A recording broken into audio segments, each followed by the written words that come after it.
Good morning, everyone, and thank you very much for joining me. This is the morning market review.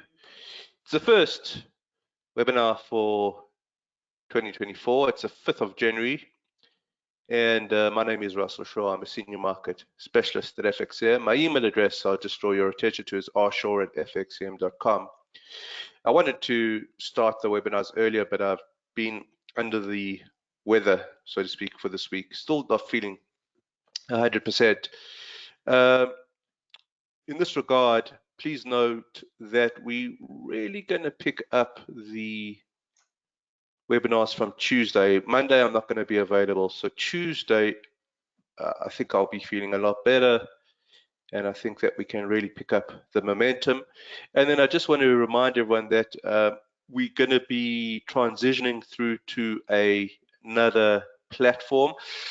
I'll talk you through it. So Tuesday, we'll still do it on GoToWebinar. Wednesday, still do it on GoToWebinar.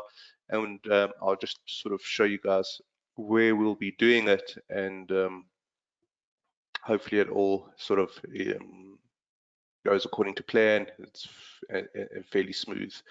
I'm just going to go ahead and bring up our disclaimers. I'm going to start off with the high risk investment warning. Hey Kim, good morning to you and Happy New Year's. Hey Raj, good morning. Howard, pleasure to have you on the webinar as always, and Happy New Year to you. James, welcome. Happy New Year, and of course to everyone on the webinar, Happy New Year. Hey Anna, good morning to you. Welcome. I wish everyone a great year ahead.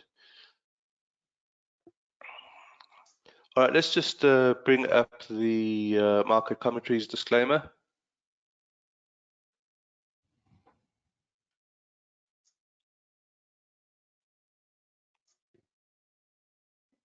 And it's saying it's Christmas until tomorrow.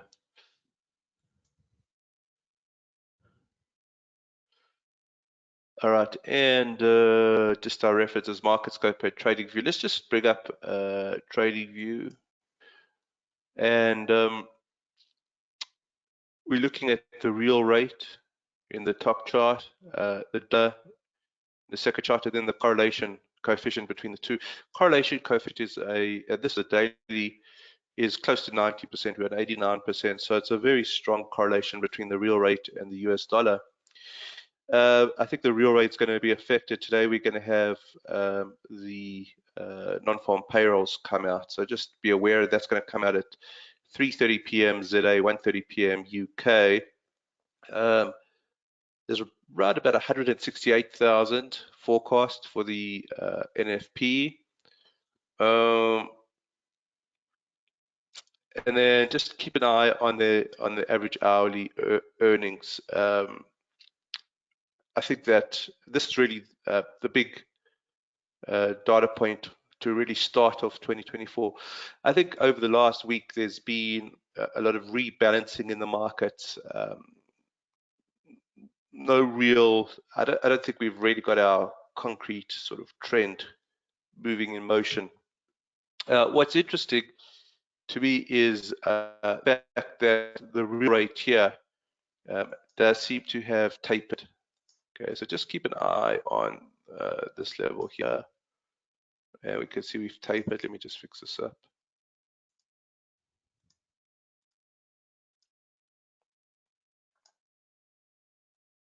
Okay, so we're moving in this sideways direction. If you take a look at the dollar, kind of moving in that sideways direction as well.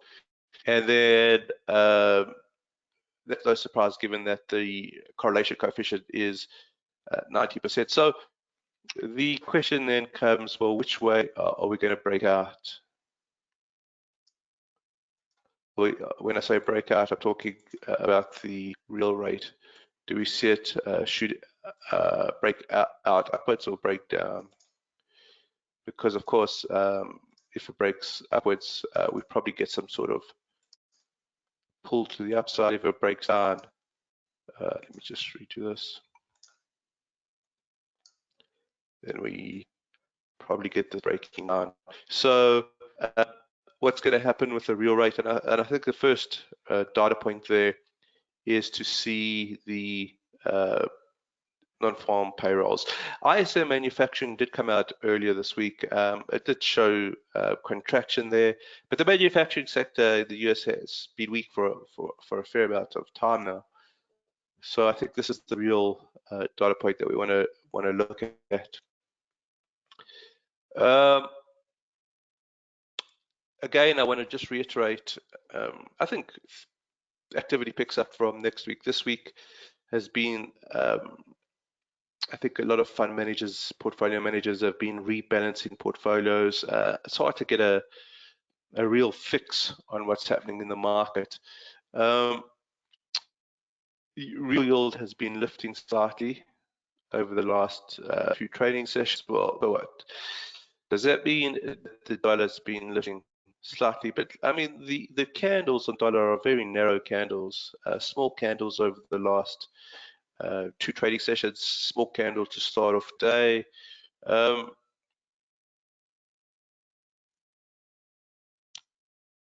Non-farm payroll, I think, is important. We'll get some sort of directional sense off of that.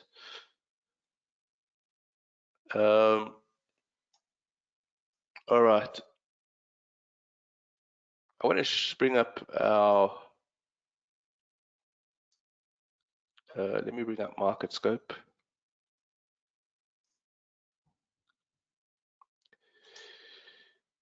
Okay.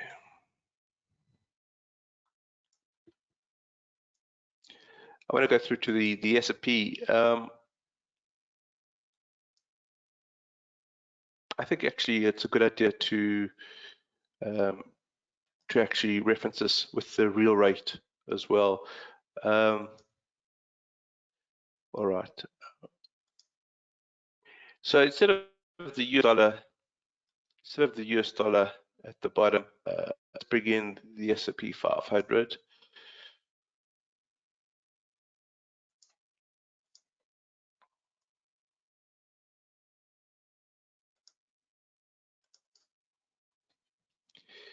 Okay, so let's just go here, SPX 500. We'll use the FXCM CFD. Okay, and you can see as the real rate moves sideways, momentum has been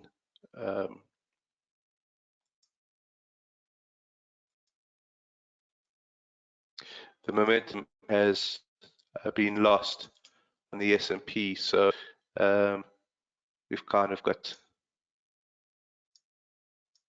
size movement here, a little bit of a bias to the downside, but again, I think that this real rate for now, you can see as the real rate came down, so the S&P moved up. As the real rates moved sideways, so we've lost the momentum in the S&P 500. What was interesting, what I did see on the S&P 500, if I just bring it up, do you guys remember when we looked at the failure swing on the real rate? Well, there was a failure swing here as well. So you could see that a failure swing is just sort of peak and trough analysis on the RSI. You've got the peak, the trough over here.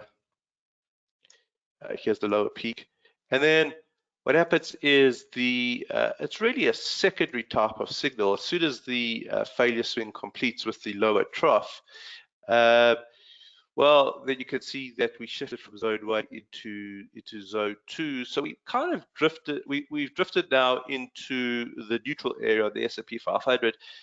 Again, I think there's been a lot of repositioning here to start the day. I don't think we've got clear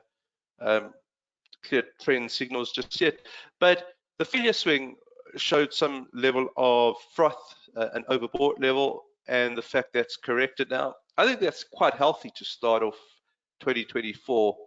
So if you take a look at the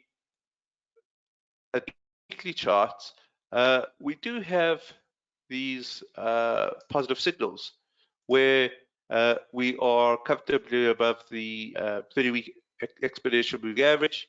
The RSI has broken the trend line to the upside. It's trading above 50. This is something we don't normally take a look at. It's called the directional moving index. What you really want to look here is bullish crosses are green over red. Red crosses would be when the red crosses above the green. So you've got a bullish cross here. Okay. Here's your bullish cross. When the green has comfortably crossed above the red. Let's set this as the default. Make these all green. Let's make this black. Yeah. Okay. So and the DMR, it's a trend following indicator as well. So trend on the weekly is up, but then you've got some red on the weekly chart here. I think that's again largely repositioning flows. But again, now we can start looking for the to see if there's going to be a dip in the uptrend here. What we'll do is we'll keep an eye out for reference candle reversals here. We'll take a look at for reference candle reversals. So we've got a dollar that's gone up over the last few days. We've got the S&P that's come down over the last few days.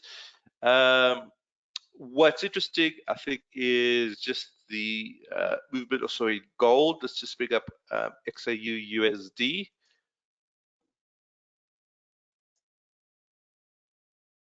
Okay, and again, I think it is useful just to reference this with the real rate. So what we could do is change this bottom from SPX 500. Let's just bring in XAU USD, and we'll use the FXCM CFD here. And here is the sort of movement up. Okay, and we've got now some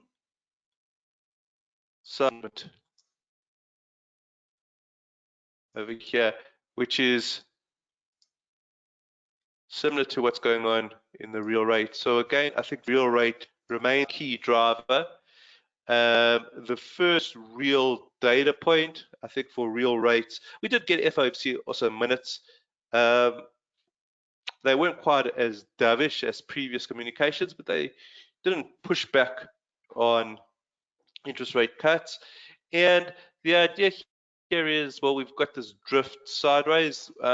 What's interesting here is, of course, I think the bias is to the upside. Why? Because we made this new high over there. But it's really going to depend on breakout. It's going to depend on breakout of the real rate, and of course, if the real rate breaks down to the downside, I think US dollar gets brought down with it. If the US dollar gets brought down with it, I think we see gold moving nicely to the upside.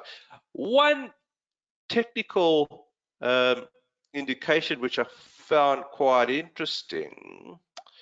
We're just going to have to see how it evolves.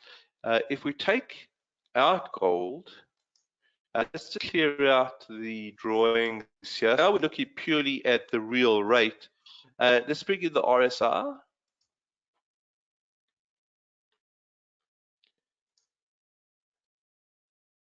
I just want to watch it. So the RSI has been below 50. Okay, it's been below 50, and then what's happened is because it's below 50, we've seen it coming down since October. What's interesting now, it looks as if the RSI is about to cross above 50. That would be interesting. I think if we get a tighter job market that may push this over 50, that would be interesting because that would introduce a headwind into the market. So we're right on the cusp of 50. It's not all that surprising because we have drifted sideways 50, right? And we've drifted sideways here. So it's not surprising that we've reverted back to 50. But if we push up over here, like so, and this brings the RSI above 50, well then actually we're going to see headwinds into the market. We'll see the US dollar lift. We'll probably see gold come down. We'll probably see the S&P 500 come down further. So the data point today, again, I want to highlight, number one, if you're trading it, it tends to be a very volatile number, so just be careful of that. And importantly, I think it's going to set the initial tone for real rate. So we just want to be cognizant. All right, let's just take a look at one more chart. Let's go ahead and take a look at DAX.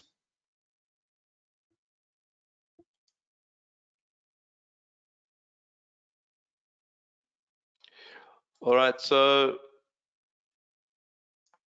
DAX comfortably above the 30-week exponential moving average, and the 30-week exponential moving average pointing down. Sorry, the 30-week exponential moving average pointing up. My apologies there.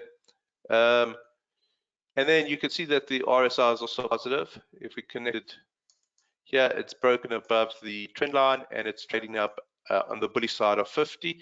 You've got your DMR crossover here. So by and large, it does seem we've got some sort of upwards trajectory here. The fact that it's come down here, I think, is interesting, potentially setting up the dip in the uptrend. We did mention the fact that we were getting very overbought here. This was a very difficult overbought condition to read because it was very long. They don't usually stay so overbought on the daily chart, but eventually it broke down.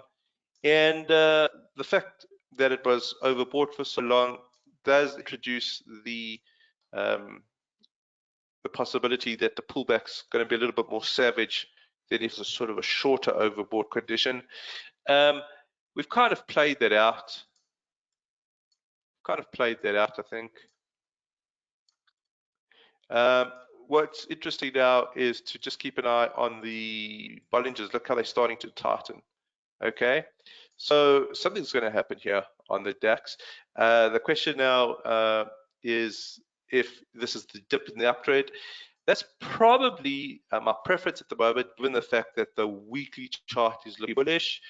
And it would be interesting to see candlesticks move from zone 3, that's the lower blue, lower red, into neutral between the blues, into zone 1, upper blue, upper red. And then we've got that dip taking place. Just be careful now. You know, it's narrowed.